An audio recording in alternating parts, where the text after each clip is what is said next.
All right, what's going on? This is the King Cam Ujumbe Podcast. Ujumbe means message, and yeah, this is the bonus. Last week I did not have time to get into the bonus information, and since we are here and since we are back live again, I decided to go ahead and add a bonus to the bonus. yeah, yeah, what's going on? All right, so now we're talking about the divine blueprint, the Book of Gates, all that. We're gonna hold on. Let me get to it. Yeah, we're gonna get into the blueprints of the divine, the uh, the, the Book of Gates, African gatekeepers, and sacred geometry revealed. Yeah, I think the way the font is set up, you don't see the title, the blueprints of the divine. That's what we're gonna get into though.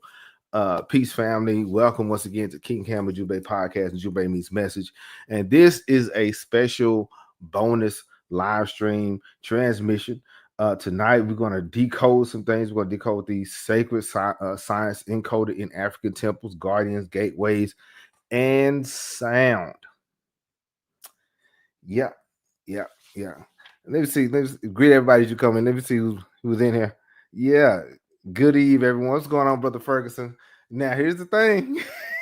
Mo gonna be mad again if he ain't in town. I'm just saying, because I got something else up my sleeve. Man. Yeah, I said since y'all waited a few more days for this bonus, I got another bonus on top of the bonus.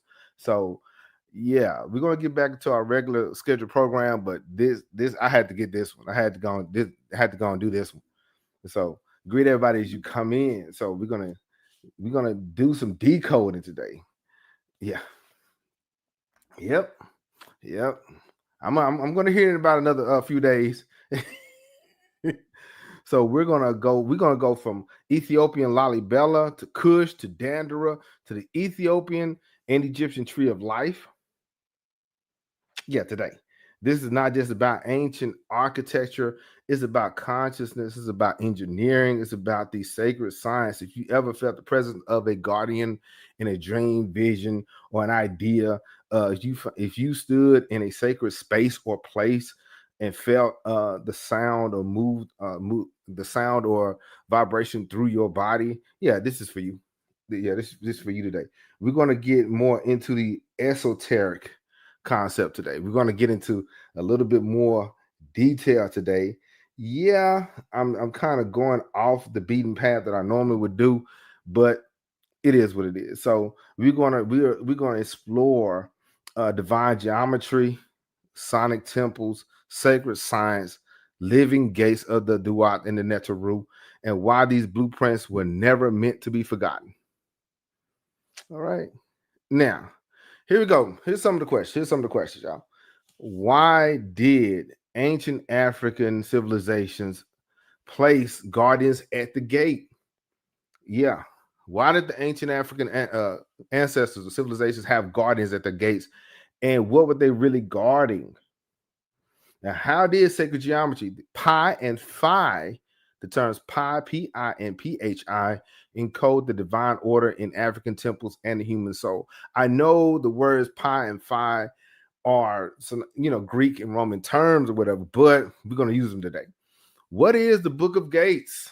That is the extra one. Yeah, I've been alluding to Brother Ferguson. I've been alluding to the Book of Gates and everything. Today is going to be the day. What is it? And how does it map the soul's journey through the inner worlds? And how do these ancient blueprints still shape our dreams, rituals, and spiritual awakening today? What's going on, Volta? What's going on, Kane? Just in time. You're not late. What's going on? Hello. Great, everybody. Hit the like button as you come in. I'm excited.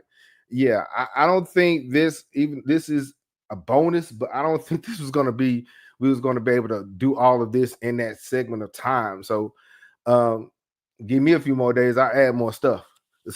So yeah, we're going to get into it.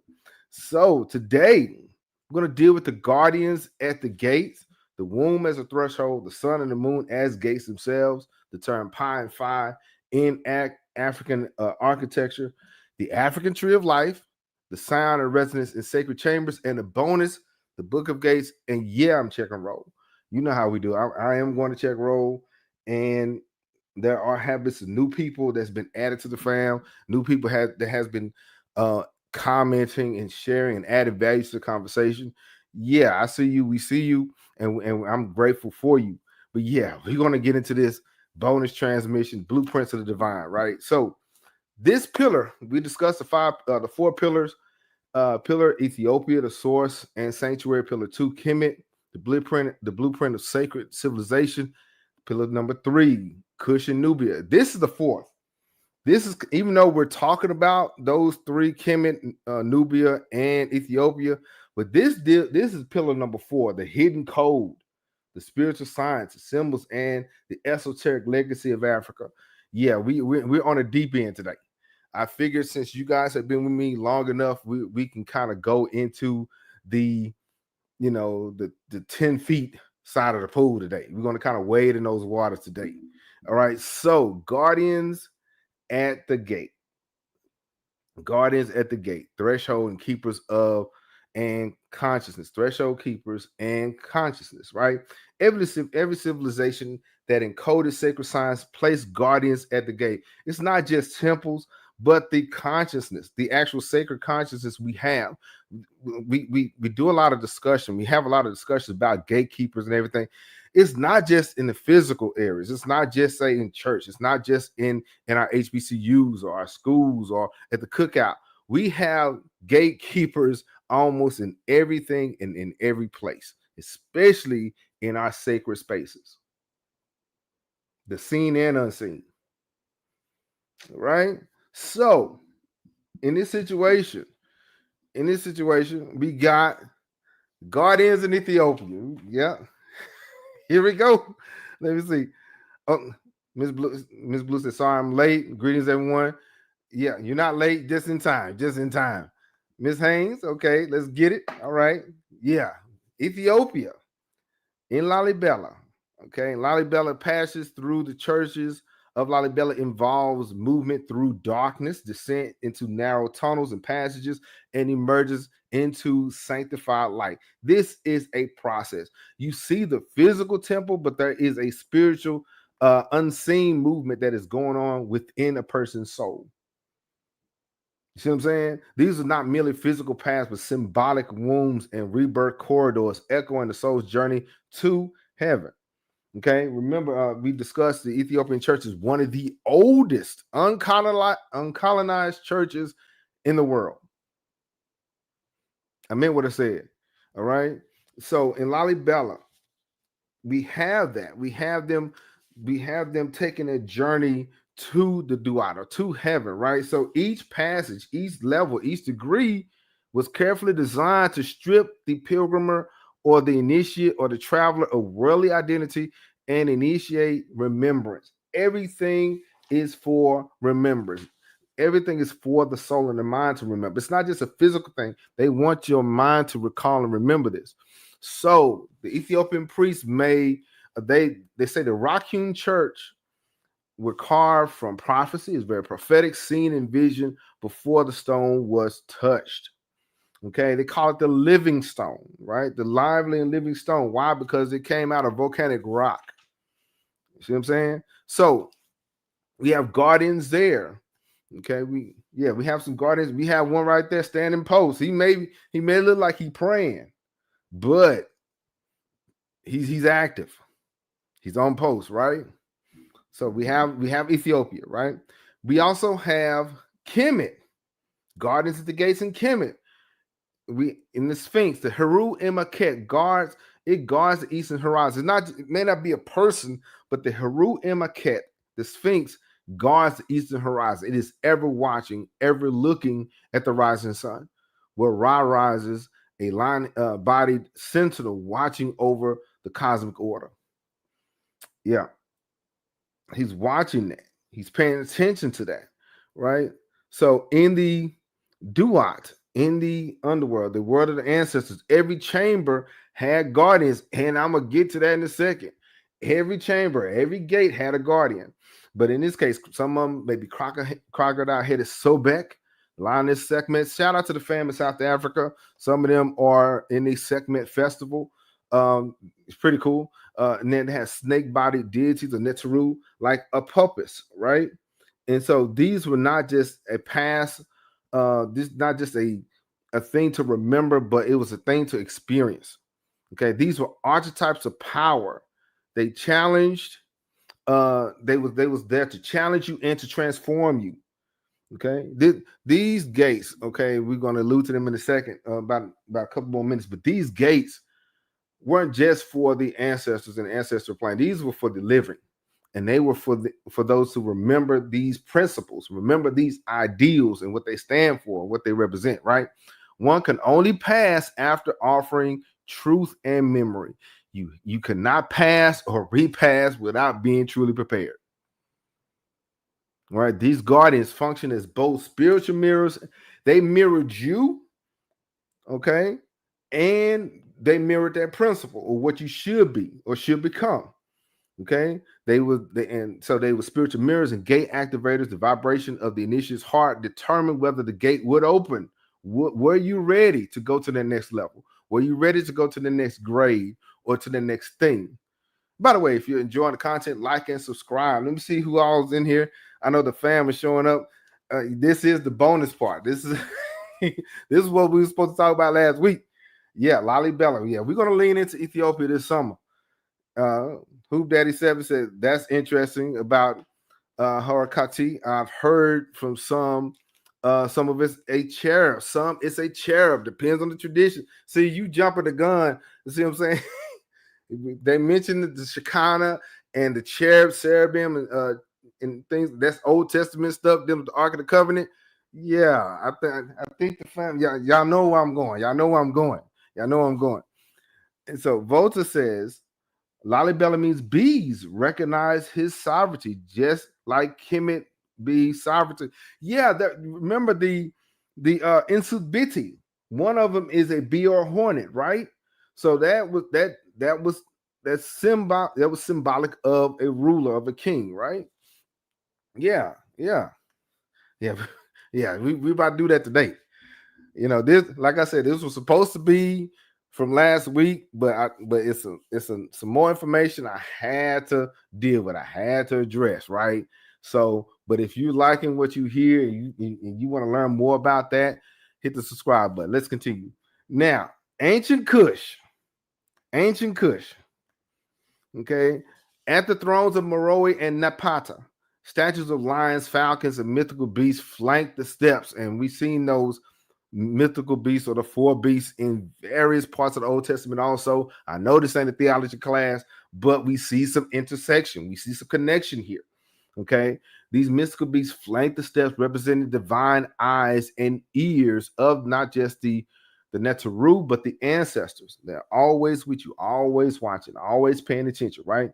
These are not just idle decorations, not just something to look pretty to say and do, right? These were they were astral intelligence. They were reality, tuned into vibrational frequencies and able to detect purity of intent.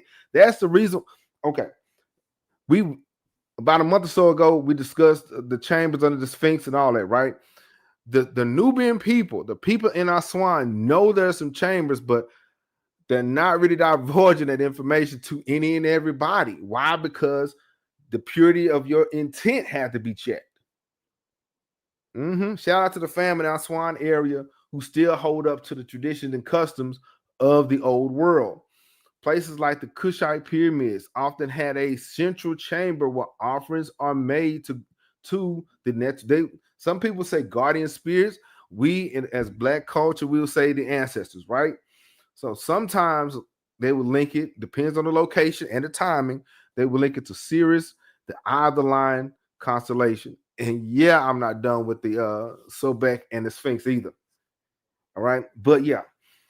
So we have Kemet, we have Ethiopia with Lalibela, right? We have Kemet, the Heru and Maquette, and we have Kush, right? So Kushite pyramids often have central chamber. Like I said, they were made to guardian spirits, right? And and in this image here, we have this is the Kushite temple of Apetamak Maswarat Es Sufara or Es Sudan, right? This is the Kushite temple of Apetamak. We broke them down. We broke it down about a week or so ago. The temple of fire thrones, temple of light thrones of fire, right? We talked about that. But notice this man here. Look at him. He is like one of the original people of the Nile Valley. I didn't just say Kemet. I said the Nile Valley. You see what I'm saying? So he is giving somebody a good old history lesson, right? He's at the Kushite temple with a book in his hand, breaking this information down. Man, I need to make a road trip. I need to go out there, pick his brain, find out what he knows, right? But yes, this is the side of the Kushite temple of Apetamak. Now, the book of Enoch. Yes, sir. Here it is. Okay. In the book of Enoch, okay, which is not in the King James Version. Nothing wrong with that. But the book of Enoch, they have guardians too. Okay. Watchers, giants, or angelic beings guard knowledge. It guards stars and realms between worlds. Some fell from grace, but others continue to guard hidden books and gates of destiny, echoing the Ethiopian understanding of the veiled wisdom. The book of Enoch is one of those kind of things, one of those kind of books, right? The text warns about that without the right spiritual alignment, without the purity of intent, one's presence before the watchers can bring madness, not vision. If you are approaching the ancestors, or if you are approaching these guardians with the wrong intention, they may drive you crazy. And that's the reason why a lot of these cats out here are nuts right now. Said what it said. The text warns, once again, without the right spiritual alignment, without purity of intention, may drive you crazy. Now, I was told the Ethiopian Bible is one of the most complete versions of the Bible. If you're into that kind of thing, I know there's a lot of discussion, argument about that, but they have like 88 books and King James has 66. But yeah, the Ethiopian Bible, they do deal with the book of Enoch. Yeah. Yeah.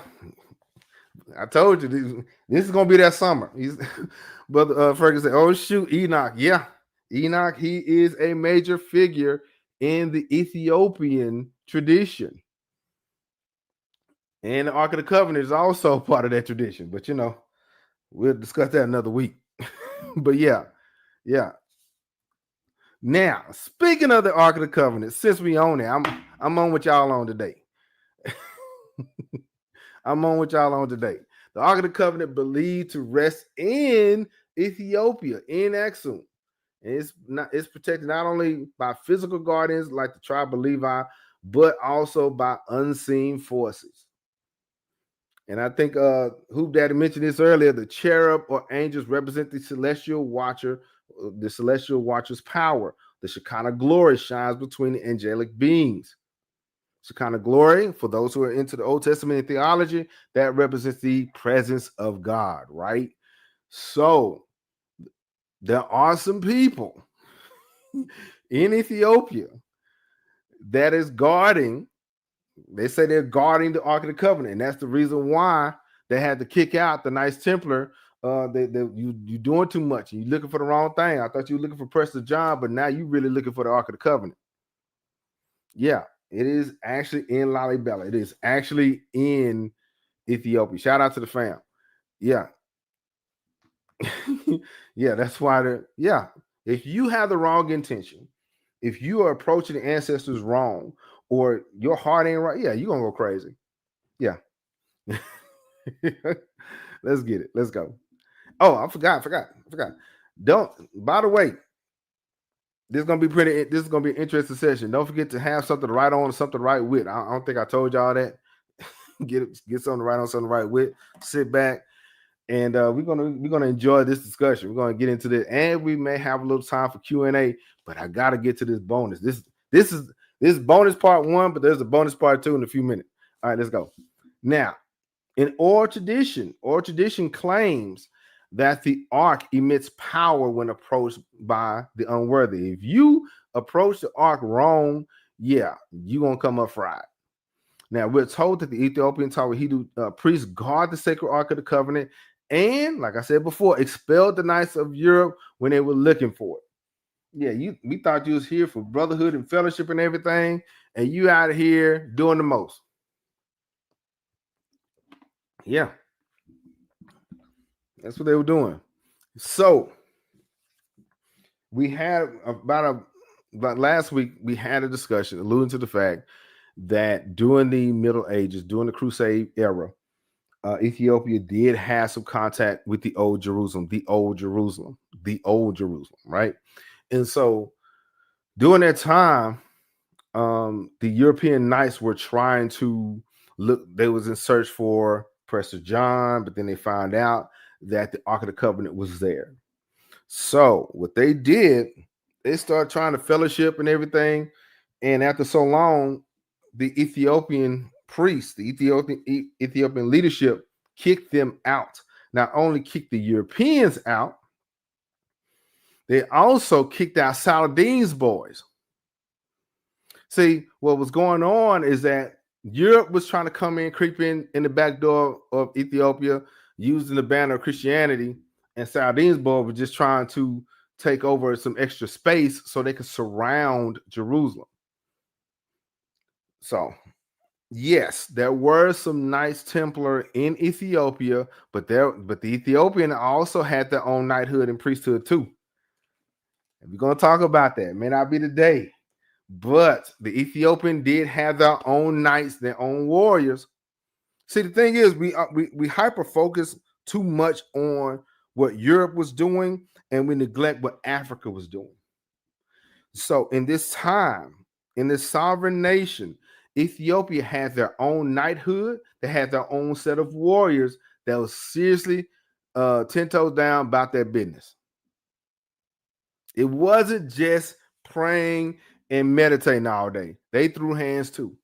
That's another reason why Ethiopia remains a sovereign nation up until now. Let's see what the family's talking about. Yeah.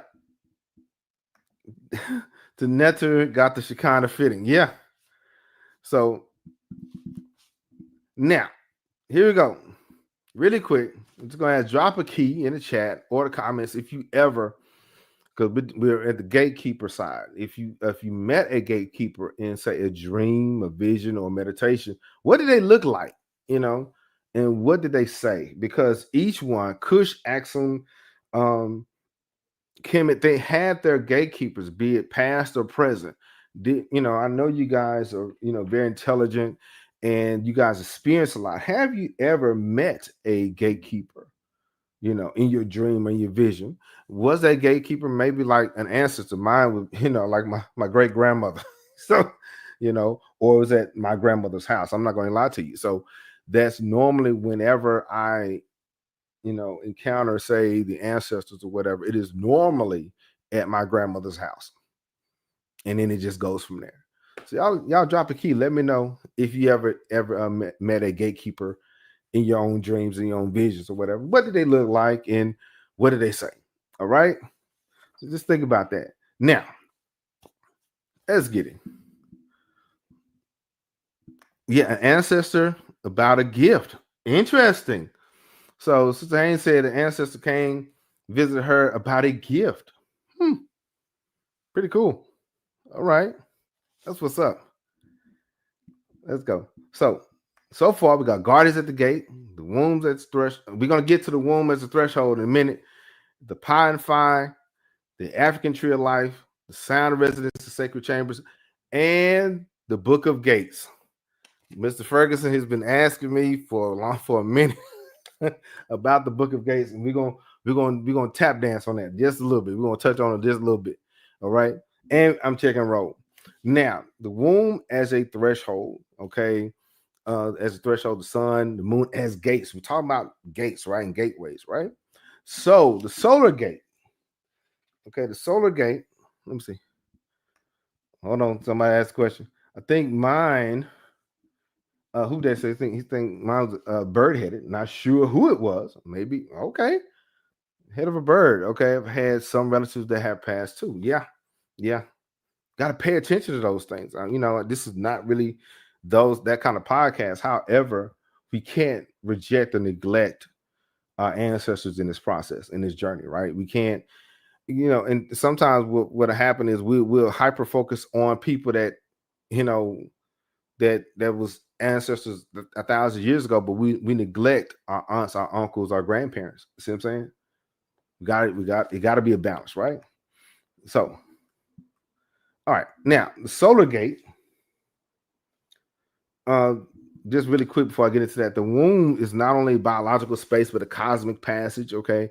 We mentioned that a few weeks ago, dealing with so back in there for Rue, the original gate through which life enters this realm in African cosmology, in African custom and science. The womb is protected by powerful energies, okay, by the ancestors. By, say, if it's in Kemet, the line is Sekhmet or Wajet. The Nile is often described as a womb river. Okay, its waters encoded with memory, with life and spirit, right? So the solar gate it symbolizes action, rising, daytime, clarity, the moments of say external initiation and visibility, right? Egyptian temple like Abu Simbel, even though it has been moved to another place, it still has this alignment, right? It aligns with the sun rising during solstice, and this is the summer solstice. It's about to get hot in Texas. I need to go to Canada or something like that. But yeah, so but they twice a year the sun would go all the way into the temple where the Jesser is, and it lights that room up, right? And so it aligns with the sun's rising during solstice. These were the moments when the divine truth was unveiled. So I'm sure that was during a time where a lot of initiations took place and a lot of writing was taking place. Why? Because that's when things were in alignment, right? That's when the temples were aligned with, say, the stars, with the sun, and these priests weren't just priests; they were scientists, right? So they paid attention to those things, right? The lunar gate. We have the solar, we have the lunar, the sun and the moon. Okay. The moon symbolizes reflection, the inner work, nighttime dreaming, the veils through which rebirth and the soul alchemy occur. Okay. Yes, you got to be active during the day, but also your spirit is active at night. Okay. The moon temples of Nubia honored Heteru, the goddess of mirrors and transformation. And even though I don't have it on here, but a lot of the temples weren't aligned to the sun and the moon, but they was aligned to stars. We neglect that part. We forget the imperishable stars, but yes, they were important also. In spiritual terms, all the initiates must pass through both the fire, which is solar, that to pass through where the ego is tested, where your heart is tested, and through the cave, the lunar, where the soul undergoes shadow, when it undergoes that deep healing, that dark night, that passage, right?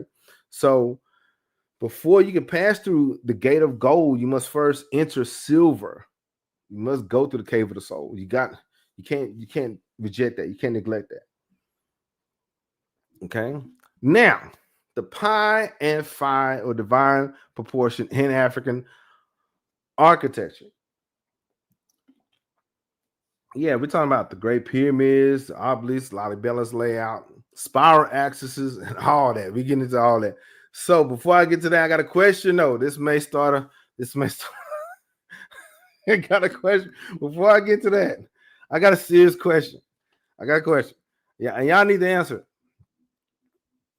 Okay. Lauryn Hill, if you was on a road trip, okay, if you was on a road trip, like 4.5 hours, Lauryn Hill or Erykah Badu? Like and comment. Let me know.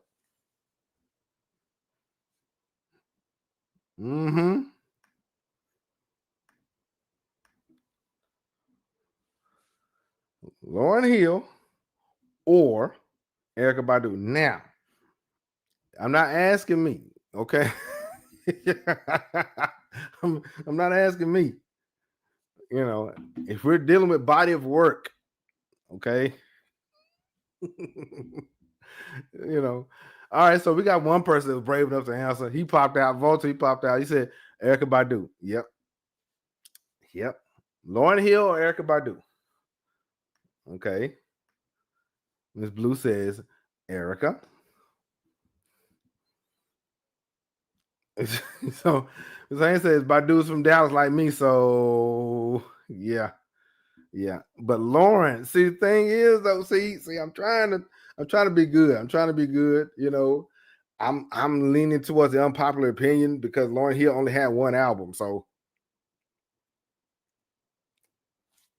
you know, I'm saying Donny Hathaway was going through some things too, and he still put out music. I just, I just, we got to go. It seems like a lot of the Texas fam speaking out. It's the Texas thing. I think it's the Dallas, Texas thing, and you know what it is. Yeah. All right. Okay. I didn't want to start no fight. I didn't want no problem. Didn't want no smoke. But it is what it is. You know what I'm saying? Hey, you know, I want to hear this. Lauren Hill. Now both are talented. You know, I'm just saying if you're on a road trip and if you had to go say 4 hours in any direction, yeah.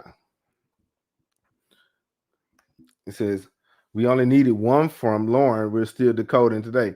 Okay, you can say that. I guess you could say that. We got one from. I sure, fine, okay, all right. Badu's real esoteric. Yeah, I didn't know that. Volta is saying Badu was a rapper too. Wu affiliate. I can see that. I can see that.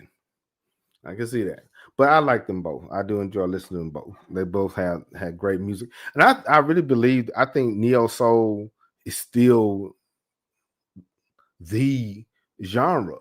You know what I'm saying? I don't care where it's from or who it's from. See what I'm saying? Neo soul hits. And now every now and then I hear that beat somewhere. I say, man, that late 90s, early 2000 neo soul was legendary. All right, got one more question. One more. Dave Chappelle or Kevin Hart? Mm-hmm.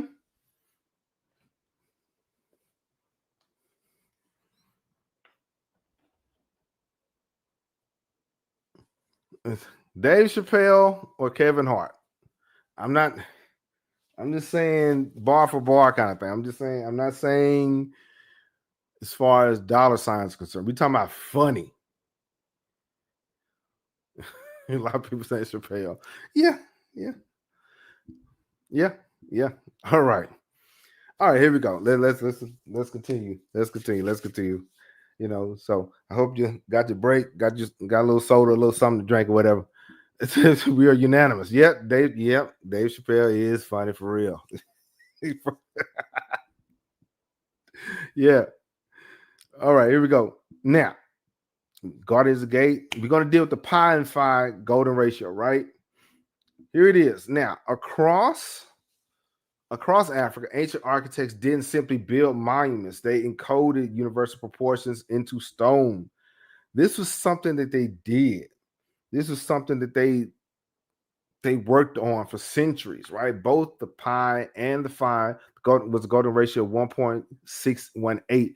Appeared in dimensions of pyramids, temples, obelisks, and even ceremonial axes. Okay. So dealing with that, the ratio seen in the Great Pyramid, the parameter to its height approximately that's two in pi, in it indicated not an accidental design, but it encoded sacred mathematics, like some of the I think Volta mentioned the Wu-Tang, supreme mathematics. The geometry brings heaven and earth together. The square and the circle, matter and the spirit. The golden ratio, you will see the phi appears in its slope. Okay. A measure found in DNA spirals, flowers, seashells, and even galaxies. You will see that spiral going on and on, right? It's proof that the African ancestors tapped into a universal code. Egyptian builders tuned entire buildings to sonic frequencies by using harmonic lengths. I'm gonna say this though.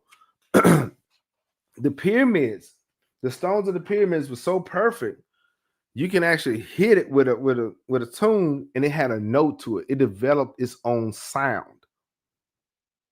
That's how perfect the stones were. It made its own sound. The obelisks, these were carved monoliths where they were spiritual. There was a spiritual antenna with tier design symbolic of, they had the windows and crown pinnacles. They map both ancestral homes and celestial ascent, because if you look closer, these windows, some of them had people in them. And it's subdivided into levels, right? These false doors, and you know how I feel about it. You know what I say about false doors is not for the physical, it's actually for the spiritual, right? These false doors are symbolic gates into other realms, into other places. It's activated through rituals, activated through music. In many cases, positioning of these obelisks mirrors star paths such as Orion's belt, such as various star constellations, right? Now, we have also in Ethiopia the 11 interconnected churches. A lot of, nowadays when people build churches, they build them on their own and it's separate. Some of them are independent, even though they may be part of the AME or the CME or whatever. But in Ethiopia, every one of those 11 churches at that time were interconnected. Okay, the Bet Madhaim Alim and Bet Girgis were their space in harmony with golden ratio proportions. Some aligned with constellations, so it wasn't just Old Testament, New Testament. A lot of these were aligned with the stars too. Others were solar cycles. So pilgrimages from one to the next mimics a soul's passage. You know how sometimes an initiate may go through this whole thing in one building, right? In Ethiopia, you was making that pilgrimage from one church to the next, okay? So it's going from the earth to the heavens, right? The layout itself reflects sacred geometry of the soul's passage. Matter of fact, it was designed, it was like a design of the Ethiopian cross, uniting vertical and horizontal, heaven and earth. So yeah, that's how they made them. That's how they designed them. Okay. Let me see. Now, do you think so? The pi encodes really quick. I got to get back to that. The pi, it deals with the circle, right? 360 degrees, the womb of the divine. The phi encodes the spiral, the path of becoming. So, do you see whenever you're outside, whenever you're walking, or just looking out in nature, do you see that spiral in nature? Do you see that in nature sometimes? Sometimes I do. Or better yet, do you see it in your own life, in your own path? Certain cycles, certain aspects that come back around, that kind of thing. Let me know. All right. Now, the African tree of life, temples, columns, and the soul's ascent. The African tree of life, temples, columns, and the soul's ascent. Now, that can be seen. So in Kemet, we have the lotus columns, we have the jed pillars, the tree diagrams, and even in Lalibela, right? We had those. So in Kemet, the papyrus and the lotus columns were not just aesthetic, they were energy conduits. And we mentioned that when Kemetic Nation, shout out to the family Kemetic Nation, they broke down the jed pillar, and it was an energy source. Okay, these columns represented the jed, the spinal column, the spinal channel, raising divine energy. On top of it, that's where the capital blooms. That's where the crown is, or some people call it the crown chakra. Each temple at the very top, each one of those pylons, each one of those columns, at the very top, you have the lotus opening up, right? It represents the spinal temple where breath and sound activated ascending energy. So it wasn't just stone, it was energy and power. Yeah. Split apple. Yeah, food. Yeah. You see the spiral in fingerprints, baby and embryo, pineapple, etc. Yeah. So you see those things, right? See them everywhere, right? And so in Ethiopia, okay, the gate structures of Lalibela and other highland sanctuaries follow a tripartite form. Okay. At the very bottom, you see this one is separated. It has like three different, three subdivisions, right? The first, the lower, is the earth or the womb. The middle is the heart, the threshold, and the very top is the sky. And so you see that when we broke down Hatshepsut's temple, We saw that also when it was, even though no matter how large and vast it was still broken up into 3 sections. Okay. Yeah. Crown of the head, speaking of the crown chakra. Yeah. I don't know. I'm not too well versed in that. So I'm gonna let you guys have that one. But you see those things, that you see that interaction. The temple, like the body, is a sacred ladder. Each gate is, like I think who Daddy mentioned, a chakra. It is a level, it is a threshold, it is a test. The Lalibela's journey mirrors the ascent through the spheres of light. Now, the tree of life, and temple layouts. Many African temple complexes are laid out on vertical. It's more of a vertical thing. It's going up. Whenever you're dealing with African customs, African experience, it's always a going up experience. It's always from one level to the next, right? And so you have the tree of life. You have and this is not just an Old Testament thing. It is a African thing. When you see the baobab tree, some of the oldest trees in the world are found in Africa. Okay. And it seems like everybody kind of gravitates towards that tree. Okay. In Ethiopian monasteries, and as well as in Nubia, they often preserve, they had hidden maps in them. Some of the spiritual bodies, some had you find that information in this root, in this trunk. And I think in Kenya, some of their priests, whenever they transcend from the physical plane to the spiritual, whenever they pass away, they're buried at the roots of these trees. So the body is a temple, the column is the spine, and every step that we take is a gate. It is a forward movement, right? So we have a sound. I think I mentioned before, and stay tuned. We're gonna deal with that good old book of gates in a second. But like I mentioned before, these temples, these places, their stones are so perfect, it developed a sound, right? So in Dandara, in Dandara, Lalibela, once again, in many other places, in Dandara's temple these rituals made a sound. Dealing with the burying the priest in the baobab tree. Yeah, the Kikuyu, right? Yeah, and so back at Dandara, there was music, there was a sound, and the drums, the chants, the harmonic tones. It created standing waves. It developed frequencies, and it activated the heart. It activated the inner realms. It activated that ancient memory, and it put you in divine communion. Okay, and so Dandara's priests, or the priests of any priesthood, priest of Sobek, priest of Amun, priest of Ptah, all of them had some kind of sacred knowledge, and they use sound. It's not just words. It's not just what you say, it's how you say it and when you say it.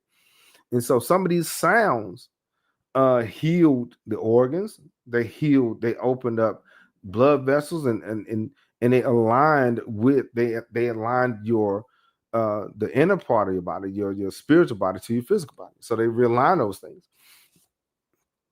Volta said the Kikuyu venerate the sycamore like the Oromo.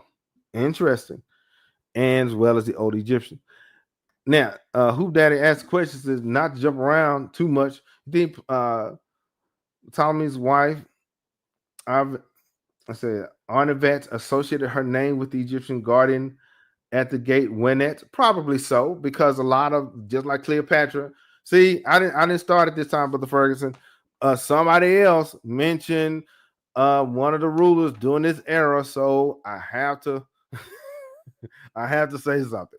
Just like Cleopatra, a lot of the people of the Ptolemaic age aligned themselves. They were colonizers, so they aligned themselves with some of the views of the native people. So yeah, they gave them names of the Neteru. They named themselves after the ancestors or whatever, just to say that, hey, they're cool too. They're relevant and they understand what's going on. No, you just finesse the name. But yes, but Am I familiar with this person? No, but it's custom. It is a custom. Yeah. So in Lalibela, pilgrims chant the Psalms while walking in dark tunnels. Their voices echo back like divine whispers, clearing thought, opening the heart space. Even footsteps become a sacred rhythm, right? So even in the Ethiopian church, you will still hear those ancient chants. You still hear those ancient customs. These churches they've been moving for a long time, and a lot of them were around. Some of the founders or some of those ancient leaders were around at the fall of ancient Nubia, at the fall of ancient Kemet. So they carried over a lot of the customs, right? So special prayers were sung only in certain times and spaces, right? Okay. So in Kush in Sudan, the stone layouts and semi enclosures were used as in harmonic rituals, like the clapping and the singing, the drumming, chanted reawakened ancestral lines and recalibrated the body's resonance. That's the reason why, say, the ancient, even though they're ancient to us, but say Taharka and Queen Amani Reina, a lot of them, they were so impactful. Why? Because they connected to the ancient ancestors. Okay, so think about that. These places weren't just something to see and be a part of. It was supposed to be an experience. So in Western culture, keeping off often means keeping people out, right? But sometimes these gatekeepers are also inviting us back in. So in African sacred tradition, gatekeeping is about ensuring that one is truly prepared.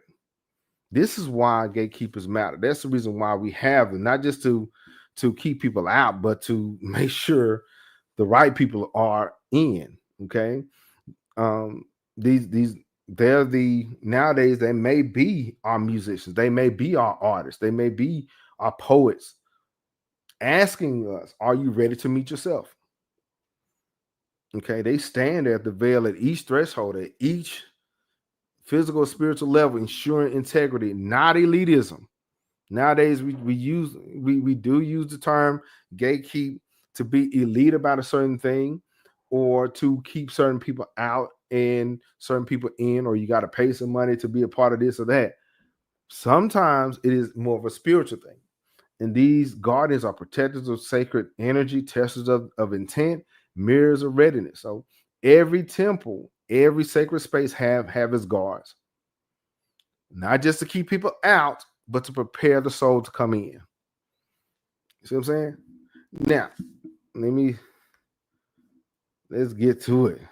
So this part here is the fourth pillar, the hidden codes, spiritual science, symbols, and the esoteric legacy of Africa, right? Now we're going to get into the fun part. We're going I said all this to say this here. So here we go. Now, if we're going, this is the bonus after the bonus. I told you I've been talking about the Book of Gates. I've been talking about the AmDuat. We're doing that today. Since we're talking about guardians and everything, we're gonna get into that today. Because hey, it's summertime. I ain't got nothing else to do. You know what I'm saying? Hey, let's do it. Now, this is for the fam right here. This is the AmDuat and the Book of Gates. I realize there's two different things. Same time frame, same era, but two different books, the AmDuat and the Book of Gates, the hidden path of the soul. Yep. That's the kind of time when we on. So don't forget to hit the like button. We're about to lean into this one. The AmDuat and the Book of Gates. And I have this book here. I have this. This is the Egyptian Heaven and Hell. This is by E.A. Wallace Budge. It's pretty interesting. Very eye-opening, okay? And to say the least, because we know about the pyramid text. We know about the Book of Coming for by Day, the coffin text and all those, but the Book of Gates was an addition to or an expansion to that kind of universe, okay, in the New Kingdom. So It's a large funeral book in which the priests of Amun describe the other world. Okay, this is what E.A. Wallace Budge says. And in the second place, the book is an actual guide. So it's not just for the ancestors, but it's actually for those who are yet living, right? It's a guide with pictures of its various divisions of the Netzeru and even demons of every kind that were to be met with within them. It was an invaluable source.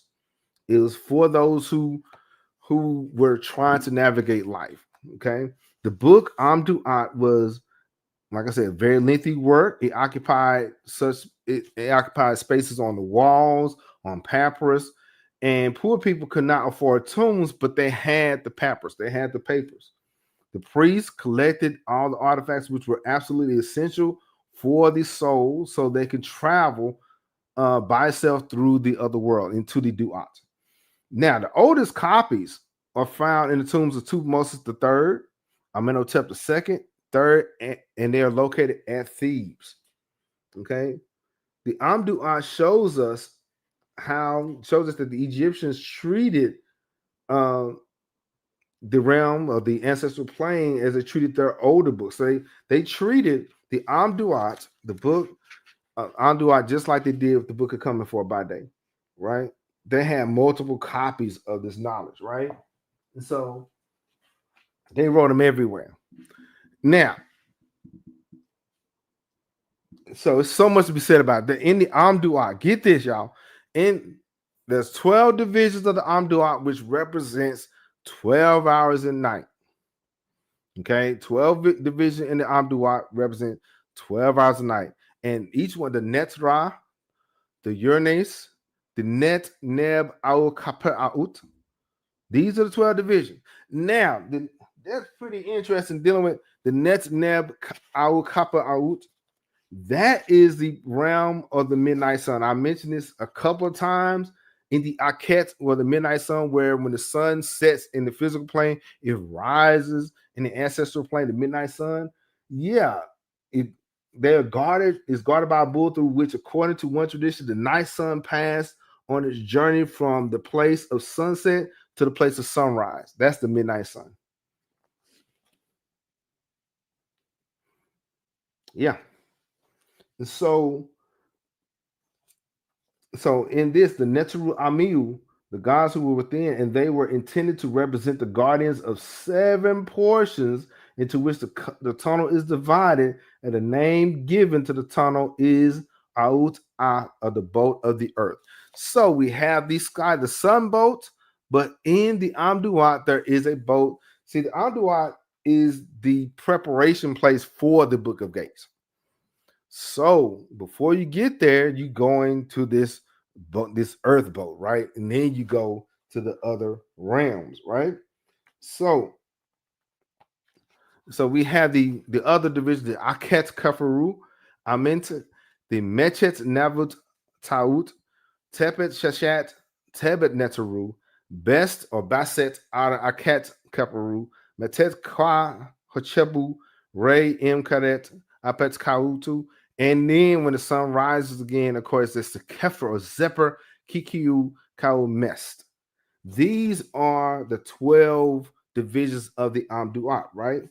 And so, and when that person steps on to the earth boat, okay, they have those 12 shrines with the 12 Neteru, and the great chiefs are there.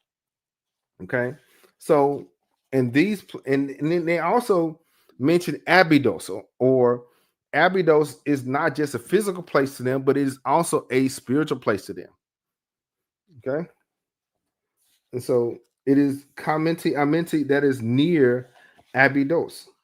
Okay, and so when they dealt with the AmDuat,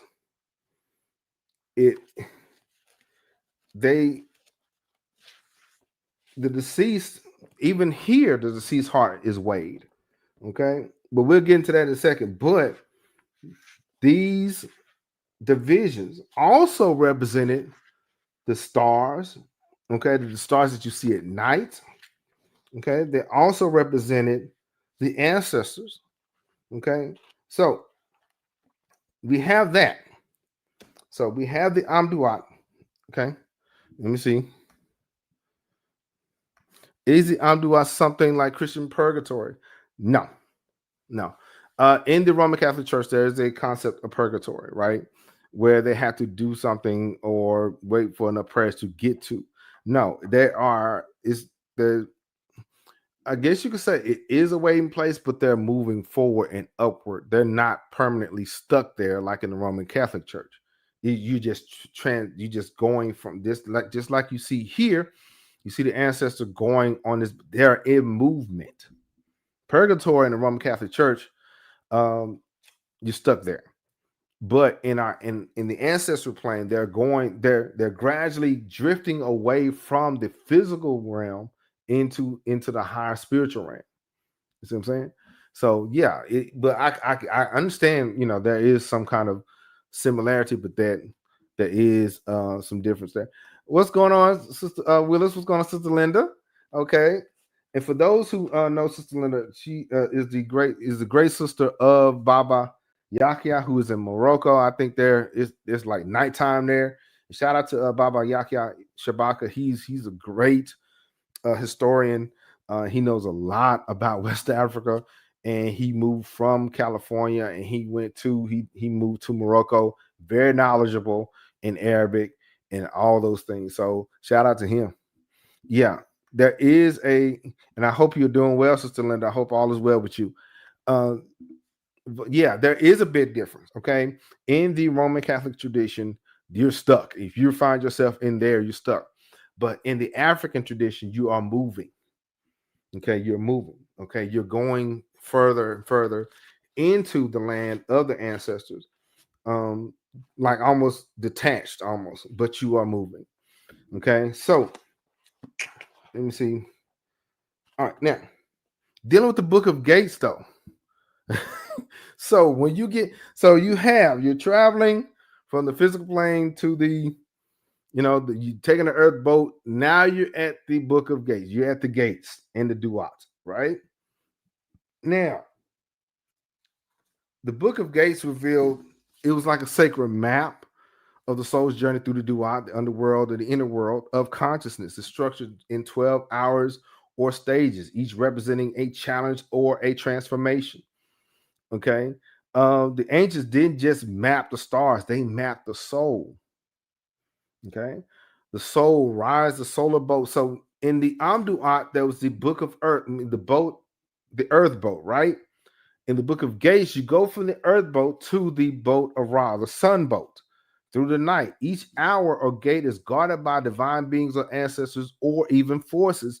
You must pass these tests and speak words of power and remember who you really are. They're going to ask you your name.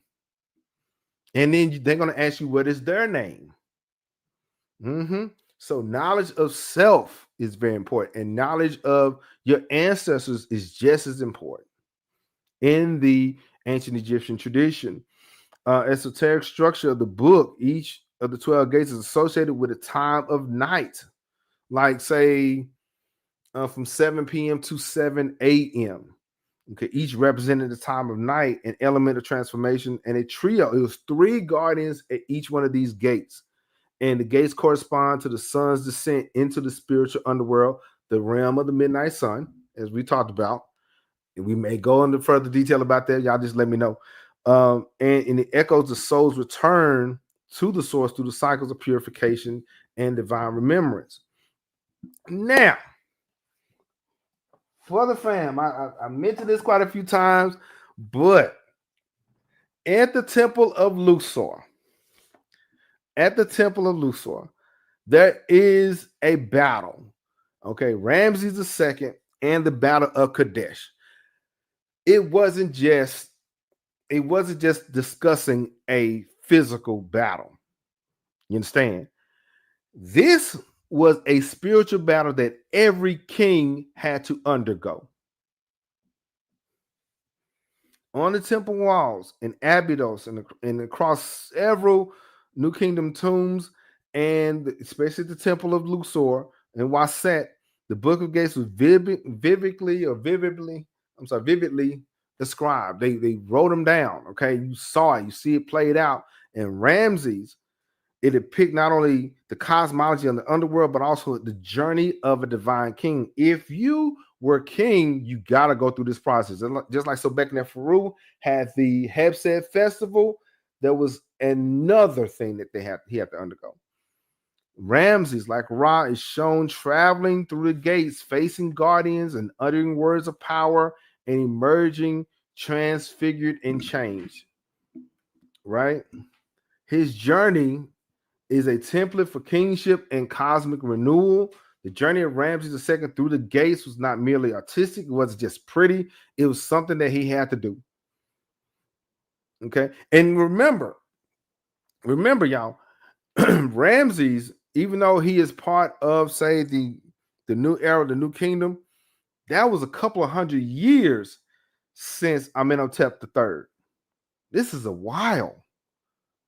So he had to spiritually show the people of Kemet that he was fit to rule. So the journey was through the gates, not just artistic, it was an esoteric movement. The ruler must undergo these tests of the soul, guided by Ma'at, and emerge as this separate, or Kafari, or Kefri, the one reborn by the morning light. Okay. And I think in the book of Gates, it says, I am the gate, the doorway to the mysteries. Okay. Let me see if I can see that, because I'm going ahead of myself.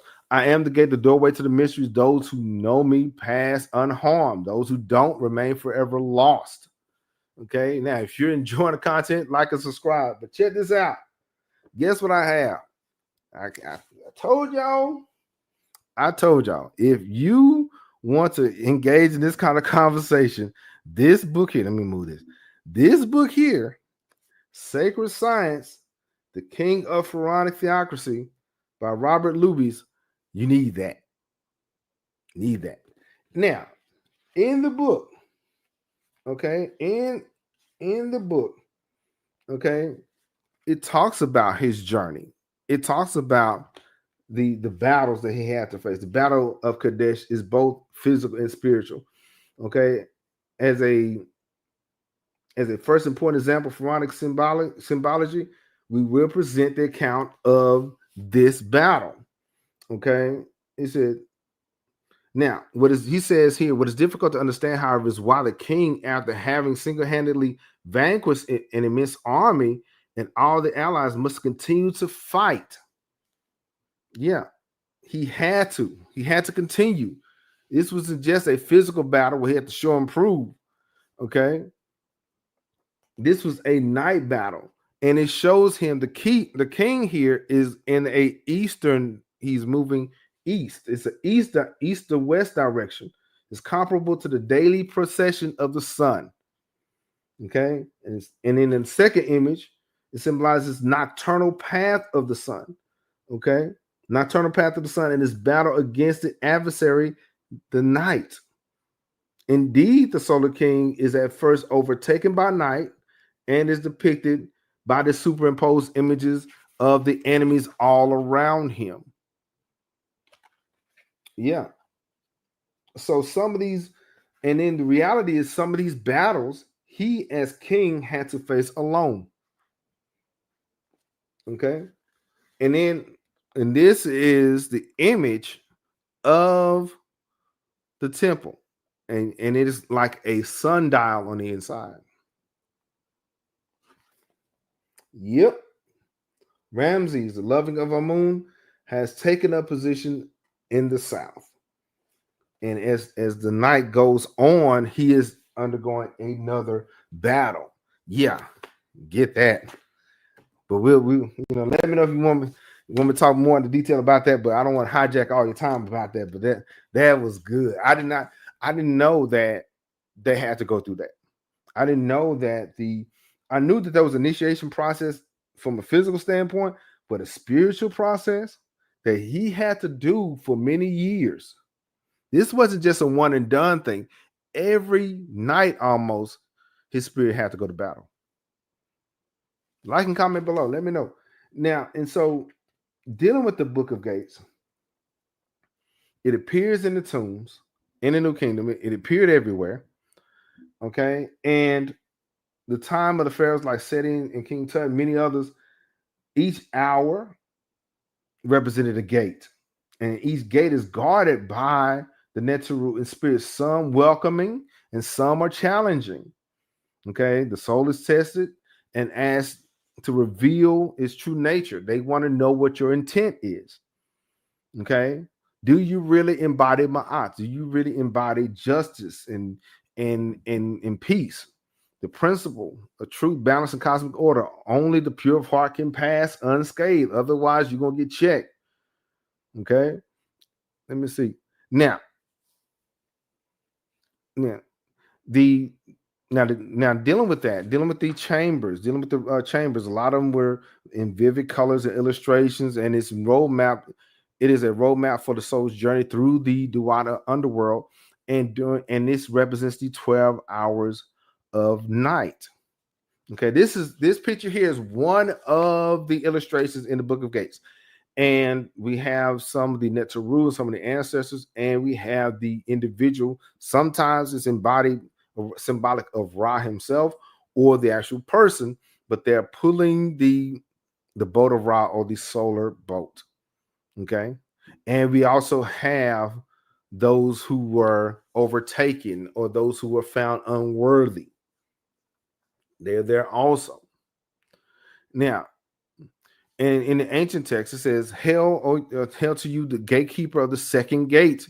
Reveal to me the name of the one who seeks passage, that I may open the path and grant safe travel. Yeah.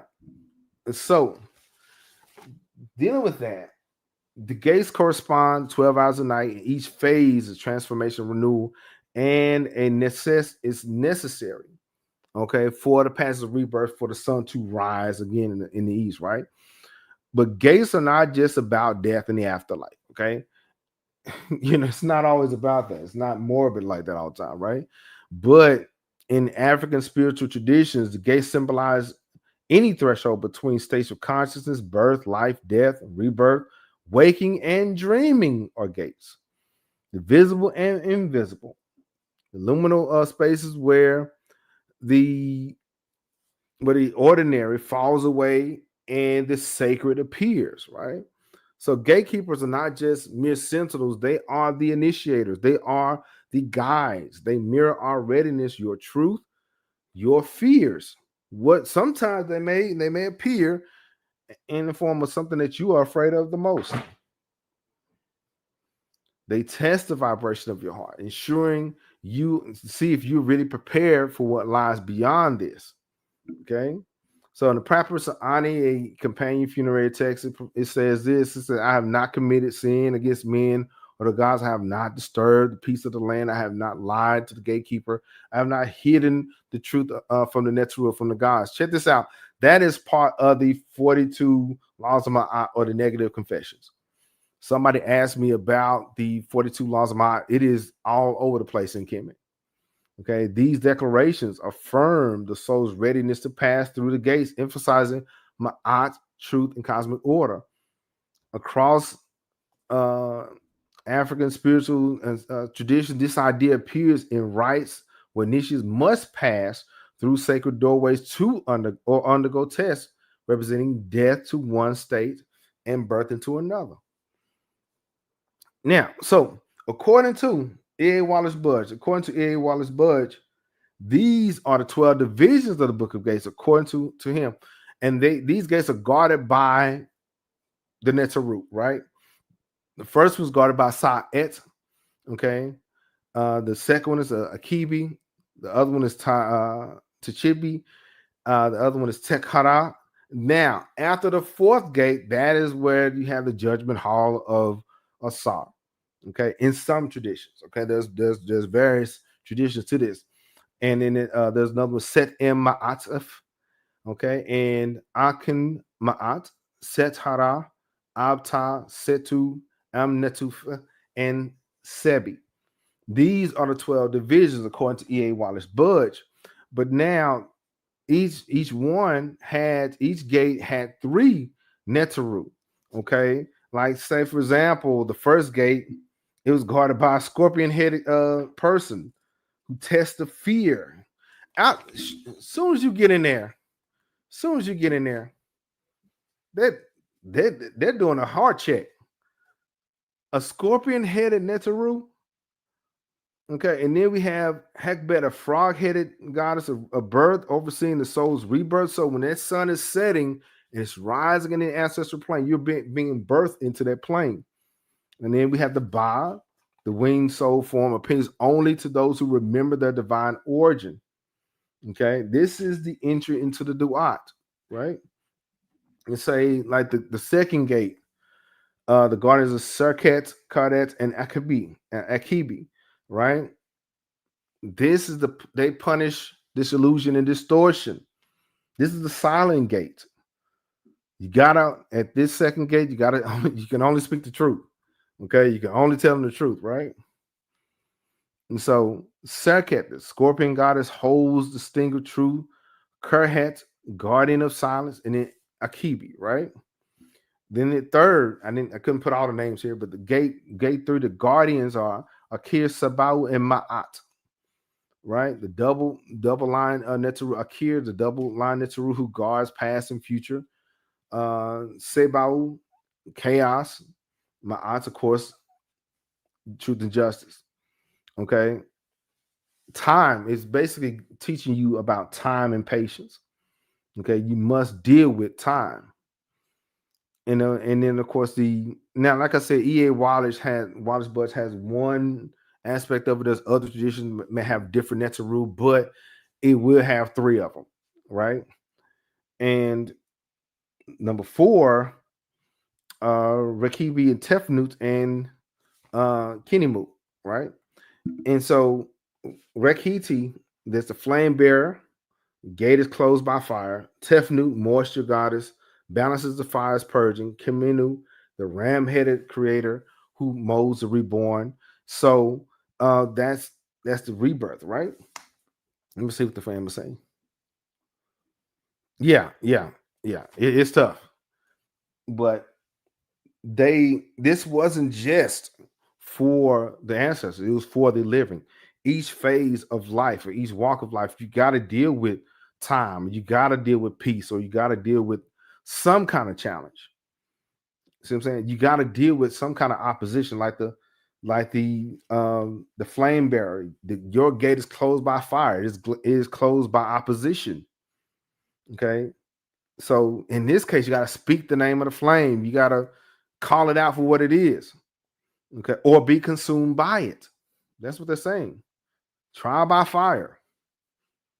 Yeah, the 5th gate, Sa, Net, and Isaudet. Sa is God of perception, opens the eyes of knowing. Net, the weaver of destinies. Now, we will get into the primordial Neteru, but yes, she weaves destinies, tests clarity of purpose, and then Saset, that's another primordial goddess. Okay, it deals with clairvoyant intuition, and it also reconnects you with the ancient ancestors.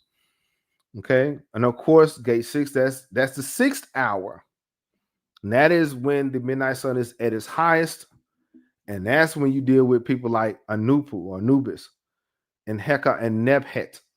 Okay, that you're with them, and Anubis, he's measuring the purity of your heart. Heka, of course, is magic, demands the word of power. Nebhet, the lady of the house. Nebhet, you normally see her with wings, okay, and she is guiding the ancestors into the duats, right? So Anupu and his mother Nebhet is together. Guardian in the 7th gate, okay, the 7th hour, guardians of Shu, Geb, and Amut or Amit. Shu is the breath and balance. Geb is the earth. Amit is the eater of the false-hearted. So if you are totally out of pocket, yeah, only truth can pass here. Okay, you got to be grounded. You got to be patient. And gate 8 guardians, that's Tahuti, Sia, and Bahet. Tahuti is the scribe of memory. Sia is divine perception. Bahet is the spirit mirror of the self. It symbolizes the record and review. One must confront the self. You got to confront who you are. And so the thing is, in ancient African custom and ancient African tradition, annihilation is not a thing to them. Okay, either you do a reset. Well, it's rare.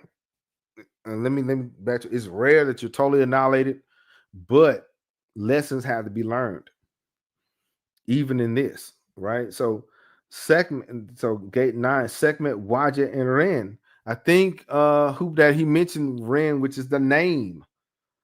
Okay, the true name of the person's soul. What is your name? Sekhmet, the lioness of purification, Wajet, cobra of insight and protection. Sacred. This symbolizes sacred rage, protection, and remembering who you are. Yes, you can be angry, but remember who you are. Remember what you're here for. The 10th gate, that's Ra, Hetzeru, and Amenet. Okay, you're still going through the process. You're still in the boat of Ra and everything, but now you have divine light. You have nurturing. You have the mirror and beauty, Amenet, the goddess of the West, because it opens the resting gate. Okay, light within it basically symbolizes light within darkness, and that's where you can receive peace and joy and everything else. Gate 11, Noon, Ket, and Kauket. Noon is the primordial waters of Noon. Okay, Ket and Kauket, there's the male and female of symbolism of night. You're returning to the void or the stillness before recreation. All right. And the 12th gate, right before the sun rises early in the morning, Kepri or Zephyr, the rising sun. You see the scarab beetle, the rising sun, and Ma'at, and then the stars. Okay. The elders of the stellar origin of symbolism, rebirth and emergence. The soul rises as light incarnate, right? So you have Ramses doing this. We have some of the ancestors going through this process, right? So that is the short version, the short version of the Book of Gates. Okay, and each one of them had a Netzeru. Each one of them had you have to know their names. You have to know what you were there for, and you have to know your name. Now, of course, we have the Book of Enoch again. Of course, and so the Watchers in the Book of Enoch had the forbidden wisdom in it. And a lot of people may not like the Book of Enoch, but in the Book of Enoch, they had divine beings who, like the gatekeepers of the Duat, descended from higher realms to guard cosmic thresholds. And I need to remind you, the Book of Enoch is part of the Ethiopian Orthodox canon, including the Coptic Church too. It reveals them as keepers of sacred knowledge. And so these angels function as initiators and enforcers of divine law. Now, in the Ethiopian church, the priesthood, they have prayers during the hours of the night. Okay, I know that the Coptic Church has like a book of prayers also, like every other hour they're praying, even at night, in the midnight vigils, known as the Tasum Hidar. For my Ethiopian family, correct me if I'm, my accent is bad or whatever, but the Tashum Hadar, okay, or the Ethiopian monks recite hymns and songs through structured hours of the night, often from 6 p.m. until dawn, very similar to the 12-hour journey of the soul through the Duat. Each hour in its practice is marked by symbolic doorways, the striking of the Kabero drum. That's like a gate bell, okay? They have incense. The incense cloud represents the veil between worlds, and the crossing of thresholds within the church mirrors the soul's own passage. These hours aren't just prayers, they're rituals of initiation and transformation, mirroring the soul's descent, struggle, rebirth with the rising sun. So I said this before, a lot of the older churches still mirror ancient customs. In Nubia, we have the Dogon, okay? Nubian Dogon astral gate traditions. Among the Dogon of Mali series, we have Potolo and Sigitolo, okay? Baba Yakia, he reminded me of that. That's the origin of the soul's life and divine order. Elders speak of No more beings who arrived via celestial gates and taught humans sacred principles. These portals are not just metaphor; they are vibrational thresholds assessed through ritual, sound, and alignment.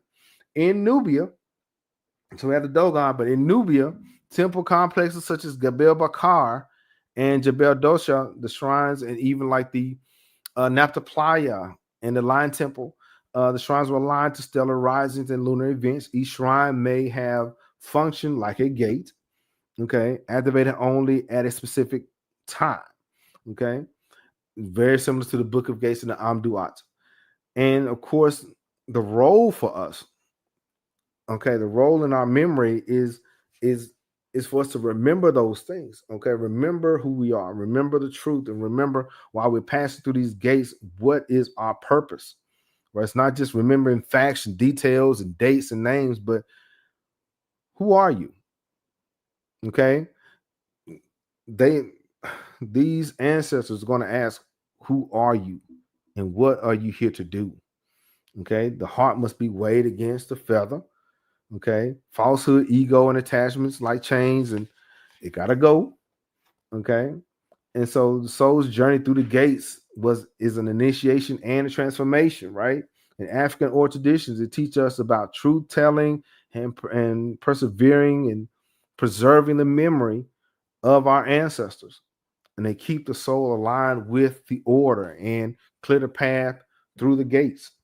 Okay, so the 12 gates, the soul's journey through the gates is 12 gates. It's a full cycle, a nice journey of death and renewal. As the sun sleeps and the soul's journey inward, it guided by the natural light, Isis, Osiris, even Ptah, the moon, and many others, depends on the era. This journey is mirrored in African initiation rites. The crossing from childhood to adulthood, from ignorance to wisdom. Okay, you see it all over the continent. Okay, these gates were also spiritual technology encoded in sound and geometry, light and vibration, ancient tools for transformation. Modern seekers can engage in this blueprint, seeing their own trials as gates. Like I said, it's not just for the ancestors, but it's for you, for us. So the 12 gates reflects the cycle. So you see those echoes throughout the continent. And so today, Ethiopian monasteries still preserve sacred gates, each marking a stage on the path of enlightenment. Kushite tombs retain the architecture of passage, reminding us that life itself is a sacred corridor. Sound, you can hear the music in the Coptic church and the Ethiopian church. You can hear that. It still unlocks those inner gates, healing the soul. Remember, gatekeeping here is not an exclusion, but it's an initiation. Okay, so if you have, once again, if you ever had a dream, if you met a gatekeeper or somebody like that, just let me know. But yeah, this this was pretty interesting. We just talked about Blueprints of the Divine, Book of Gates, African Gatekeepers, and Sacred Geometry Revealed. Now, before I check roll, do you guys have any questions or concerns? Man, I'm glad that you guys are here, though. This has been pretty interesting. Oh, I forgot, because I know before I check roll, have your questions ready, though. But now, here are some of the books. Here's some of the books. I forgot about that. Here's some of the books. Okay. Now, the Book of Gates. I know the font is off, but the Book of Gates. This is one version of it. This is, I have another. The one I have is by E.A. Wallace Budge. Okay. But tomato, right? The Book of Gates, The Sacred Science, The King of Pharaonic Theocracy. That is a really good book. Okay, really good. Okay, yeah, it's on one hand we deal with the actual factuals, right? The lineages and the pharaonic ages and dynasties and stuff like that. But there's more to it. There's a other layer that we got to deal with. So this is one of them. Okay, we have the Book of Gates, Sacred Science, Temple and Man. I think Hood Daddy mentioned the Temple of Man. That I think that's the first. That's the first edition, and it is expensive. But Temple and Man, the affiliate links are in the description and everything. Check them out. The sign and the seal. When I mentioned that them Templars and them was visiting and trying to fellowship with Ethiopia and whatnot and got kicked out because they were being too nosy looking for the Ark of the Covenant, this is one of the books I got that from. Okay? This is one of them, right? Yeah, those watchers again. Yeah. Book of Enoch, for sure. And of course, this is we're doing our summer series on Ethiopia. The Ethiopians: A History by Richard Pankhurst. That's a really good book. I will be referring to it quite a few times throughout the summer sessions. And I've been asked to slow down. I'm going like 1,000 miles an hour. So what we will do, we will chop the series up a little bit. And if we got to recap, we will recap. This is about teaching, y'all. It's not just about me saying a lot of words and y'all catch it later. I want you guys to understand what we're talking about. I want you guys to be able to break down, the causes and effects of certain empires, or at least identify and know when and where these events happen. Okay, so because otherwise we'll be wasting a lot of time. So if you guys want me to recap or review something, y'all let me know. Y'all comment that or say, hey, can we go over this again? Let me know. Okay, because I know that over the years, the fam have been asking questions, and I'll do my best to research and answer that. Okay, and yeah, got a shirt. I do have merch, and the King Cam Ujumbe shop. The link is also in the description. This is one of, I need to update some. I have to add some more shirts and everything, but this is one of them. And this is my book. Okay. This is for the fans. My new book, The Crusades and Jihad in East Africa. When we talk about the Middle Age era, we normally talk about Europe, or we talk about Timbuktu, along the Bilal Sudan, right? But there was things that was happening in Nubia and Ethiopia that we got to talk about. Okay, and I also, before I call roll, I also did learn that we know about the Knights Templar and all them, right? But the Ethiopians and Nubians also had their own warrior groups. We're gonna get into that. Yeah, they weren't just praying and burning incense. Yeah, they was throwing hands too. So we got to get into that. But now, let me check roll. Let me see who's here. All right, now these are the people who added value to the discussion, or who just came as new fam. Shout out to the new people who have subscribed and everything. Shout out to One Voice Africa, Karuk TV, Macy. Shout out to Macy. Enough is enough. Shout out to Enough is Enough. Volta. Volta, something else. Brother Mo, he's gonna be sick as soon as he find out what all this transpired. He go. I'll be your Doom 777. Melvin Reed. Shout out to Melvin Reed. Brown Osei. Library Without Borders. Shout out to the family up there in Canada. African Spirituality. Shout out to Gogo. Okay. Miss Blue. Pop Gaming. Shout out to Pop Gaming. That girl Roxy. My Kudiro Ankara. Shout out to the fam. All right.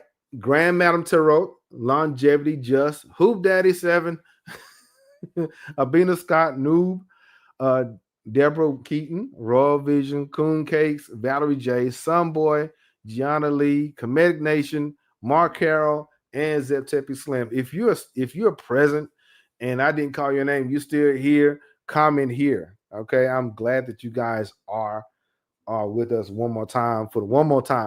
Yeah, shout out to Books A Million. It's a Black Thing, Ethiopian Airlines, Amazon. I have a lot of affiliate links. If you're interested in some of these books or some of this information, it's there. You Nice, Mika's Hair, Love Me Hair. This is our new series, Ethiopia, Kemet, and Kush as Unified Sacred Ark. This is our summer series. And we try to go live at least once a week. Okay, normally Sunday. And then we do like a recap or another video on Thursday. Ethiopia, Kemet, and Kush, we deal with that on Sunday. And then we'll do something like Kemet or Nubia on Thursdays, right? So that's the theme. Ethiopia, Kemet, and Kush Unified Ark. Believe it or not, along the Nile Valley, they were connected. And if you like the content, share it with somebody you think that might enjoy it, and or share it on Twitter or Instagram. But now, let me see. I ain't done with that though. Nice Templar in Ethiopia, I ain't done with them. They're not going to skate. Okay. Next week I got something for them. Okay, but in the meantime, if you want to catch up on our Ethiopian series, I got a playlist. And if you want to check out Thrones of Fire and Temples of Light, I got that also. But yeah, next Sunday though, the Rise and Fall, Knights, Coves, and Ethiopian Stronghold. I ain't done with them because what happens is we try to make light of the situation, and yeah, them Templars and Hospitalers and many others, they were being too nosy and they were doing the most, and we got to talk about that. That'll be next Sunday. So just got to listen to Blueprints of the Divine, the Book of Gates, African Gatekeepers, and Sacred Geometry Revealed. If there are no questions, before I turn you loose, are there any questions or concerns? Are there any questions or concerns? Don't forget to hit the like button for my new people. Don't forget to subscribe if you want to know more about this. But yeah, are there any questions or concerns before we go? Let me see. I know Brother Ferguson is here. Hoop Dad is in the mix. Miss Blue is here. Sister Linda is here. I see you. Miss Haynes. Let me see. Volta. Yeah. Yeah. So, but are there any questions or concerns? Because I don't want to hijack your time. But yeah, we got the Ethiopian series playlist going, and if you're interested, if you want to catch up, check out Thrones of Fire and Temples of Light. We got that ready for you. And if you're interested in those books, the affiliate links are in the description. Brother Ferguson says here, I appreciate it. And some of you guys have been rolling for a while, okay? And what we decided to do is lean into some things that are a little different. I know we talk about the Book of Coming For by Day, Pyramid Text, but the Book of Gates is rare. But if you want me to do another session on just the Book of Gates just by itself, y'all just type in Book of Gates, let me know. But the Book of Gates is rare. We kind of touch it in passing, but yeah, I think it's very important that we do highlight the fam in Ethiopia and Sudan as well as Kemet. What happens is when we talk about the Nile Valley, we only address Kemet and nobody else. And so I think that it's very important that we address it. And so I think ancient Nubia needs to get her shine. I think the ancient Axum, and I know Volta. I think Volta mentioned that Axum had a foggy past, and we gotta tell it. Okay, we gotta tell it. I think it's very important that we have those discussions. And what happens when we deal with African history, we would amplify not only say certain aspects of Nile Valley like Kemet.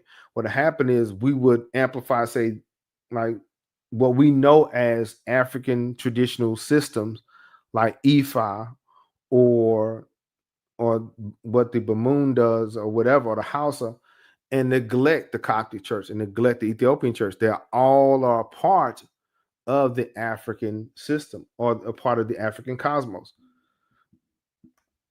Who that is, appreciate your knowledge, brother.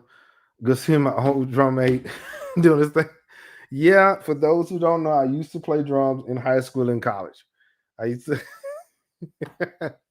yeah, it was a lot of fun. And and the thing is, even speaking of drums, in the African church, like the Ethiopian church, they still play drums. Whereas where the Europeans would say that's wrong to do, they'll turn around and say, who you talking to, right? But yeah, so I think that it's important that we tell all of the story, the whole story. But now I know there's other people that will take their time out to talk about the whole continent. And it's cool. But the people that come here, that come to King Cam Ujumbe Podcast, they like for us to talk about Ethiopia. They like for us to talk about Nubia and Kemet, as well as some symbolism. And I would do my best to make that happen. And so over the summer, we will be discussing Ethiopia. And then in the fall, we will move on into Kush. But even though like Thursdays, we will still deal with, we may deal with some Kemetic science here, and another Thursday we'll deal with Kushite science. But for the most part, we're gonna be on that. Okay, but I really appreciate it. If there are no other questions, shout out to the fam. Prince Cam is back in town, so he is my oldest son. We went and got him from college, and he had a great time, and so he's back, and so he'll be here. He's on a track scholarship, so we get to get on his nerves before he want to go back to school. But I think summertime is the best time for family to get together, for people to learn new things. And let me know if there's something that, speaking of learning new things, if there's something that you want me to address or discuss, let me know. It's not just what I want to talk about. There's what do you guys want to talk about? Y'all let me know. Y'all like and comment. But if there's nothing else, you listen to King Cam Ujumbe Podcast, and we just got through talking about blueprints of the divine. And don't forget, let me see where's that next week. Yeah, we're gonna get to that next week. The rise and fall of Night's codes and the Ethiopian stronghold. Okay, we'll deal with that next week on Sunday about same time. And so if there's nothing else, listen to King Cam Ujumbe Podcast, and I will talk to you later. Peace.